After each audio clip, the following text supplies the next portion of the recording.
So today we're going to be looking at probably one of my most favorite watches I've ever owned. That is my Tudor Prince. It's kind of like the first luxury watch I ever bought myself. It is a watch that I've lusted over and saved up to get.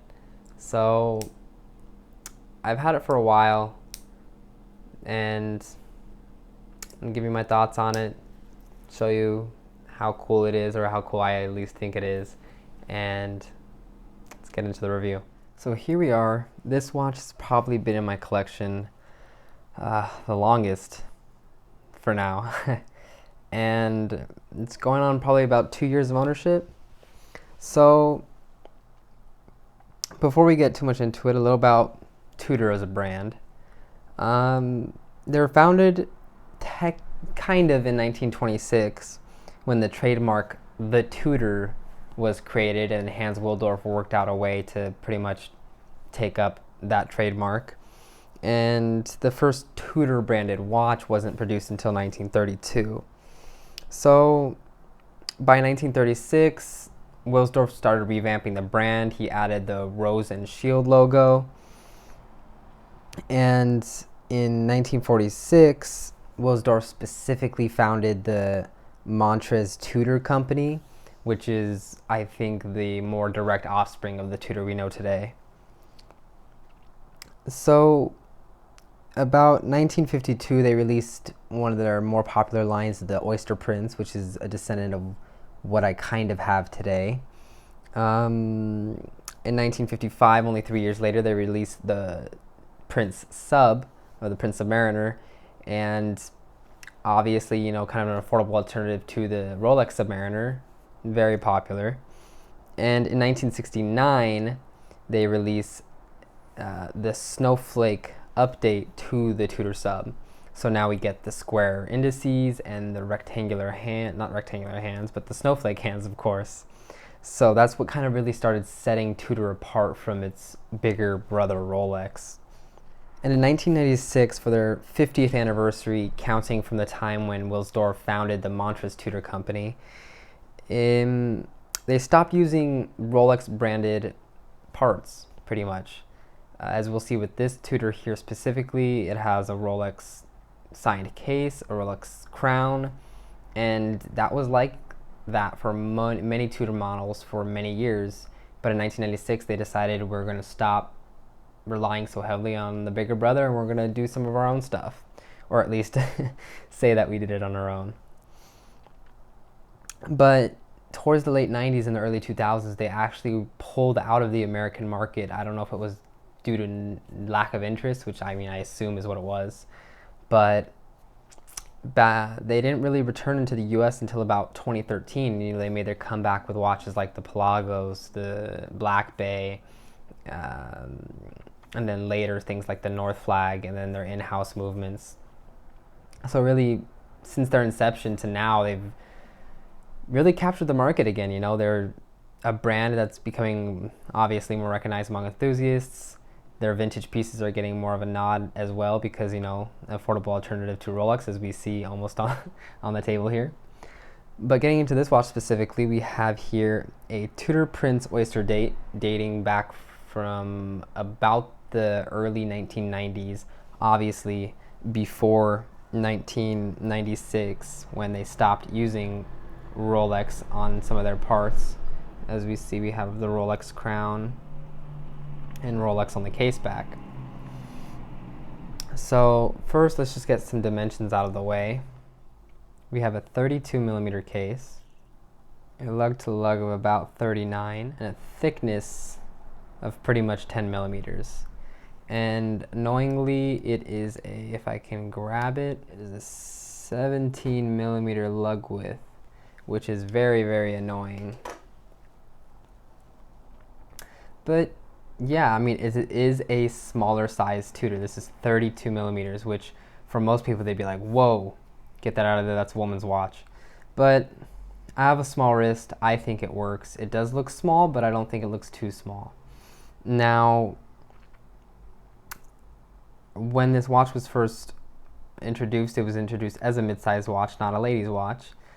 but I'll stop harkening on size so much. So some of the, not dimensions, but specifications for this watch is it has the ETA 2824 in it. I believe it's the 2824-2 because it has a date. It is running at 28,800 beats per hour.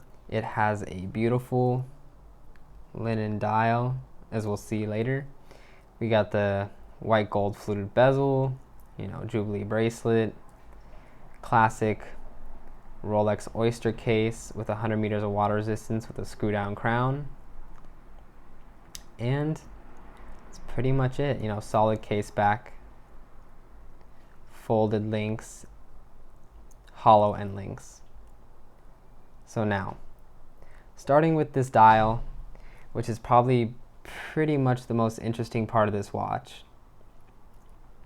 As you can see, it has this beautiful, what is considered a linen dial, because as we'll see later, it's almost like pieces of fabric laid on top of one another. It's pretty awesome.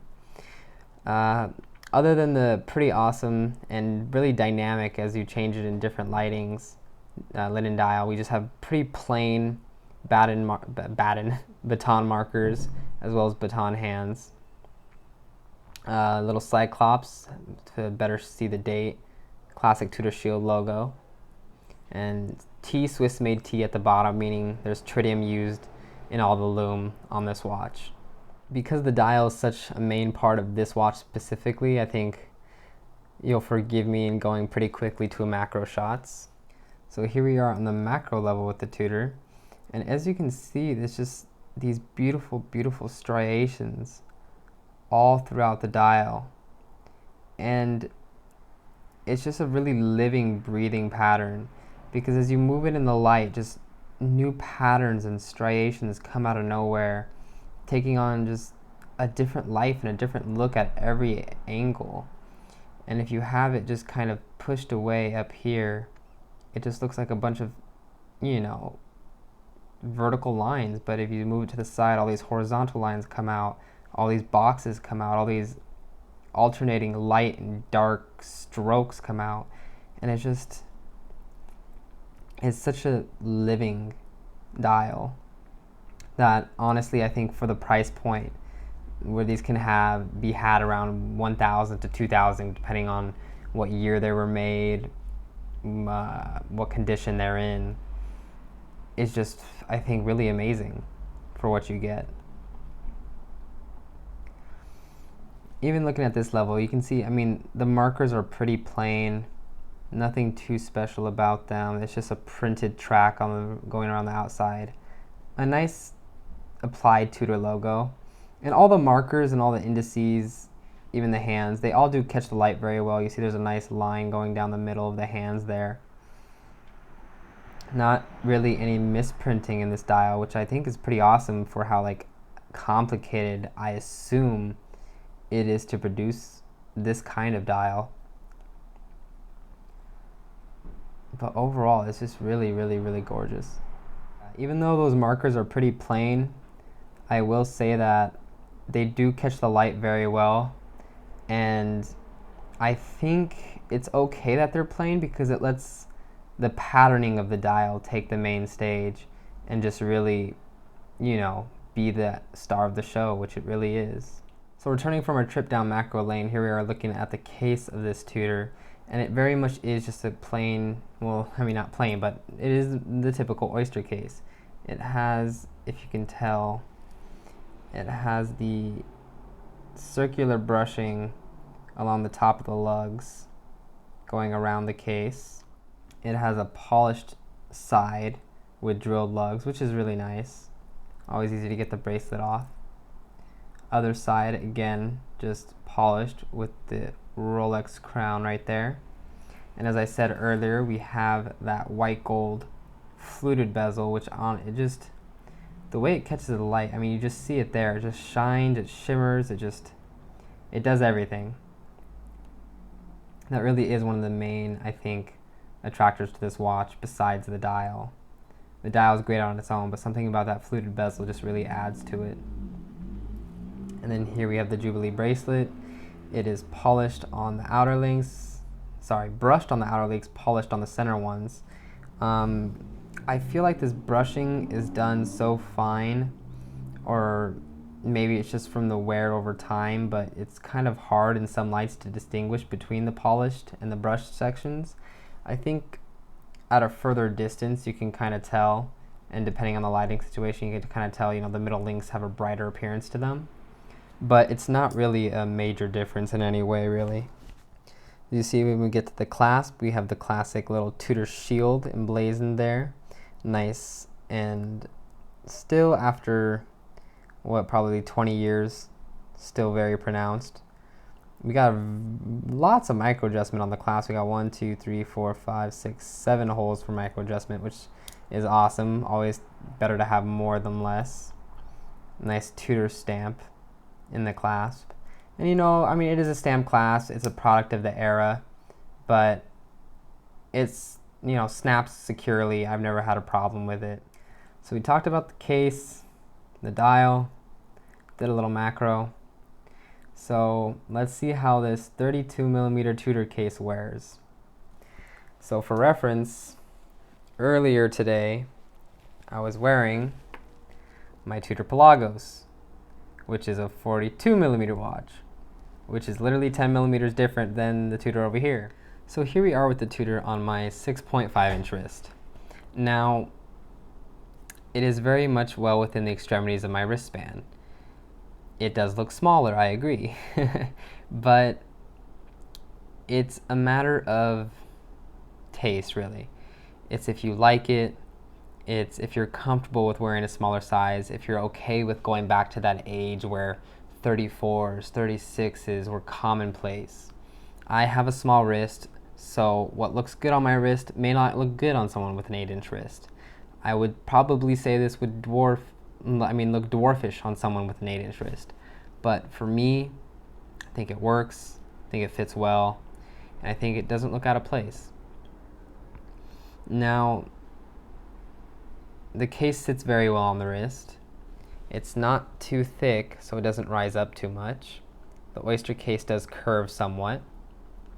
The thin bracelet conforms well to the wrist, as well as the fact that it's a 5-length bracelet, so there's a lot of articulation there.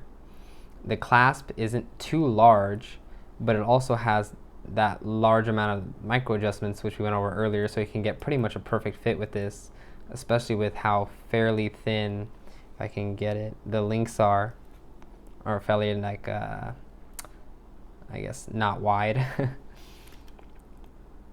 But yeah, overall, watches are all about personal taste. If you never wear anything under 40mm, that's completely fine. That's what you like. But I really do believe you should wear what you like versus what you're told to like. And for me, I actually ordered this watch thinking it was a 34mm because it was listed wrong. And when it came, it was 32mm and something like 34, 35 with the crown. And I was shocked, but over time I grew to love it. It's a smaller and, to me, classier size. It fits better in a dress situation, but because I tend to like dressier clothes, I wear it very casually most of the time. So yeah, that's the watch on my wrist. As with any watch, let's get into the pros and the cons. This watch is made by Rolex. It has a Rolex case back, a Rolex crown. Pretty much means the case is Rolex. So it has Rolex quality behind it. It is well built, it's 100-meter water resistant. It will pretty much stand the test of time for a long time. So that's definitely a pro to the watch. Another pro I would say is we have this 14 karat gold bezel, which the way it catches the light, the way it shines, the way it just looks in general, I just really, really like this bezel.